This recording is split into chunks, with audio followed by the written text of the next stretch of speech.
வணக்கம் ஆதித்யா. வணக்கம் சார். வணக்கம். ரிபல் படத்தை பத்தி கொஞ்சம் சொல்ல முடியுமா? ரிபல் படம் ஒரு 2.5 வருஷம் முன்னாடி என்கிட்ட ஸ்கிரிப்ட் வந்தது.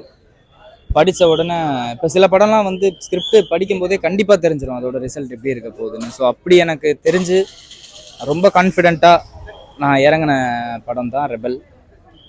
நிகேஷ் ப்ரோ இந்த படத்தோட டைரக்டர், அவ்வளோ அந்த கதைக்கு உண்மையாக எங்கேயுமே ஒரு காம்ப்ரமைஸ் இல்லாமல் அவ்வளோ அருமையாக, அவ்வளோ நேச்சுரலாக, அவ்வளோ லைவ்லியாக எடுத்திருக்காரு இந்த படத்தை. ஜீவினா இந்த படத்தோட ஒரு மிகப்பெரிய சப்போர்ட், மிகப்பெரிய பில்லர். இசை வழியாகவும் சரி, நடிப்பு வழியாகவும் சரி, அவர் வந்து கண்டிப்பாக சொல்லணும், இது வந்து கண்டிப்பாக வெளியே சொல்லியே ஆகணும் அப்படிங்கிற ஒரு விஷயத்த வந்து படமாக எடுத்து இதனால் பின்னாடி என்ன வந்தாலும் பார்த்துக்கலாம் அப்படிங்கிற ஒரு தைரியமான ஒரு மூமெண்ட்டை எடுத்திருக்காரு.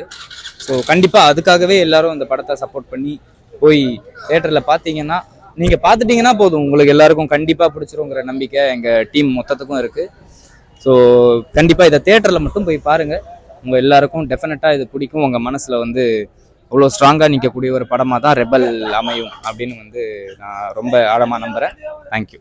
இந்த படத்துல உங்க கேரக்டர் எப்படி நெகட்டிவ் ஷேடா இல்ல ஹீரோ ஃப்ரெண்டா இல்ல எப்படி அது? இந்த படத்தில் நான் ஜிவி அண்ணாவோட ஃப்ரெண்டாக தான் நடிச்சிருக்கேன். இப்போதைக்கு அவ்வளோதான் சொல்ல முடியும். பட் ரொம்ப ஒரு இம்பேக்ட்ஃபுல்லான கேரக்டராக இருக்கும். உங்கள் எல்லாருக்கும் வந்து கண்டிப்பாக மனசில் ஆழமாக நிற்கக்கூடிய ஒரு கேரக்டராக தான் இருக்கும். நான் நம்பி இதை வந்து என்னால் முடிஞ்ச அளவுக்கு எஃபர்ட் போட்டு இதை பண்ணியிருக்கேன். ஸோ நல்லா இருக்கா என்ன ஏதுங்கிறத நீங்கள் வந்து பார்த்துட்டு சொல்லுங்கள். படத்தில் நிறைய ஆக்டிவ் சீன்ஸ் இருக்குன்னு கேள்விப்பட்டோம். உங்களுக்கு எப்படி நீங்க ஃபைட் பண்ணிருக்கீங்களா எப்படி? இல்லை, ஆக்ஷனுங்கிறது அதான். இதில் வந்து ரொம்ப அந்த நம்பக்கூடிய, அந்த நம்பவே முடியாத மாதிரி ஆக்ஷன் சீன்ஸ் எல்லாம் இருக்காது. பட் செகண்ட் ஹாஃப் ஃபுல்லாகவே வந்து ஆக்ஷன் தான் பவர் பேக்டு. அதனால் வந்து ஆக்ஷன் சீன்ஸ் பயங்கரமாகவே இருக்கும். எனக்கு இதில் இருக்குது ஒரு 1-2 இடத்துல ஆக்ஷன் சீன்ஸ் வருது. பட் அதுவுமே வந்து கதையோட ஒன்றி போகிறதுனால உங்களுக்கு அது ஆக்ஷன் சீன் அப்படின்னு தனியாக தெரியாமல் ஒரு இம்பேக்ட்ஃபுல்லான சீன் அப்படிங்கிறது தான் தெரியும். அதுவுமே ஒரு பெரிய ஒரு ப்ளஸ். ஆக்ஷன் சீக்வன்ஸுங்கிறது ஒரு பெரிய ப்ளஸ்ஸாக இருக்கும் ரெபலுக்கு. ஏன்னா கிட்டத்தட்ட பாதி படம் வந்து ஒரு ஆக்ஷன் பேஸ்ட் இதுவாக தான் இருக்கும். ஆக்ஷன் ஹீரோவாக ஜிவி பிரகாஷ் சாரை வந்து ஒரு டிரான்ஸ்ஃபார்ம் பண்ண போகிற படமாக ரெபல் வந்து கண்டிப்பாக இருக்கும். இதுல ரொம்ப உங்களுக்கு கஷ்டப்படுற மாதிரி சீன்ஸஸ், ஈஸியா பண்ற சீன்ஸஸ் மாதிரி எப்படி அது? கஷ்டப்படுற மாதிரி சீன்ஸ் இல்லை.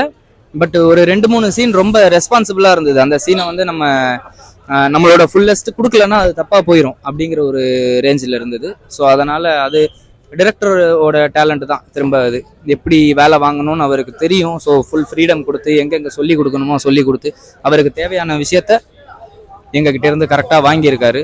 ஸோ அதனால் மொத்தமாக டைரக்டரோட கேம் தான் அது. 22 மார்ச் 22 ரெபல் ரிலீஸ் ஆகுது. அதில் ஒரு அருமையான கேரக்டர். அண்ட் March 29 ஹாட்ஸ்பாட் அப்படிங்கிற ஒரு படம் ரிலீஸ் ஆகுது, விக்னேஷ் கார்த்திக் அவர்கள் டைரக்ஷனில். ஸோ அதுலேயும் வந்து 4 கதைகளில் எனக்கு ஒரு கதை அமைஞ்சிருக்குது. என்னால் முடிஞ்ச அளவுக்கு அதை நான் வந்து பர்ஃபார்ம் பண்ணியிருக்கேன். எல்லாரும் பார்த்துட்டு கண்டிப்பாக சொல்லணும். தேங்க்யூ.